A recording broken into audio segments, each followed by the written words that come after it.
Welcome to another episode of The Fat Vegan. I am he, your MC of all things. No beef, no pork, no poultry, no fish, no cheese, no dairy, no eggs, no kidding.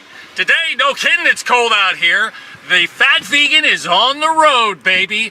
We are in search of vegan food in every small town and big city in the beautiful state of Iowa, where I grew up. In fact, we're starting our journey where veganism comes to die, the beautiful town of Cambridge. Yes, beautiful Cambridge, Iowa, population around 700. I spent 13 of my first 18 years here. In fact, right behind me is the actual piece of land where I grew up. Now, this trailer is different, but this goes back, I don't know how many hundreds of feet, but I grew up on a hobby farm. What's a hobby farm? Hobby farm is one chicken, one cow, one pig, one horse, one pitchfork on 1 acre, and one long 13-year argument. So this is old home for me, right? There's new owners now, but we took care of livestock here, and we had dogs and we had cats, and it's kind of where I developed my love of animals, starting at a very, very young age. It all started here. So probably no vegan food here. I tell you what, let's go downtown in the busy Cambridge downtown district to see if we can find some vegan food. So now we're down in beautiful downtown Cambridge, and right behind me is a place that used to be a grocery store. I remember coming here with my grandmother Dorothy, as a kid, and she would shop here, and and I'm sure they had vegan food at that time, right? Some fruits, some vegetables. That may be where the veganism ended. Veganism has grown over the years, of course, and that was 40, 45, 50 years ago, back in the old days.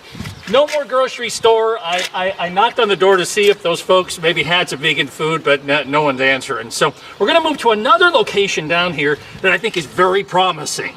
Okay, so I think this might be my last shot. Now we're gonna go into a place where, as a kid, I remember there being a restaurant, and I remember them serving food, and it's entirely possible that restaurant is still open and that there is vegan food available. Let's go in and check it.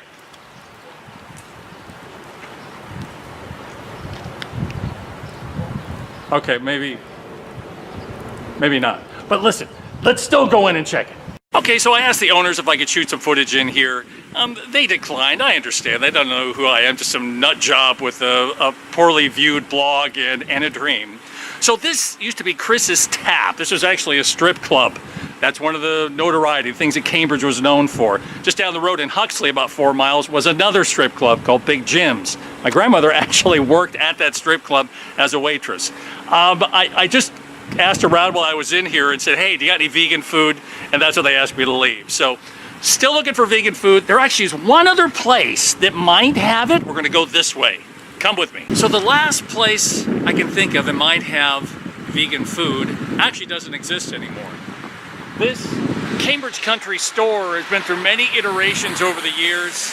Convenience stores, a quick shop, quick trip, Swift shop, Swift, not so swift, kind of swift, and not entirely swift. Before that, it was a Conoco, way back in the day. It's closed now. So, again, small town Iowa, just like rural America, struggling to stay afloat, to stay alive. And in terms of finding vegan food, well, we've come up zeros here. However, a smart vegan, when you travel, always carries a nice supply of vegan food. In this case, Nature's Bakery Fig Bar, which will be absolutely delightful as a quick vegan snack. This is my little salute to growing up in what was a fun way to grow up in a small town in rural Iowa. They may not have vegan food, but this is still a great place to live. Until next time, thank you for liking, thank you for following, thank you for believing in a vegan lifestyle, and thank you for tuning in to The Fat Vegan, veganism for the rest of us, but certainly not all of us.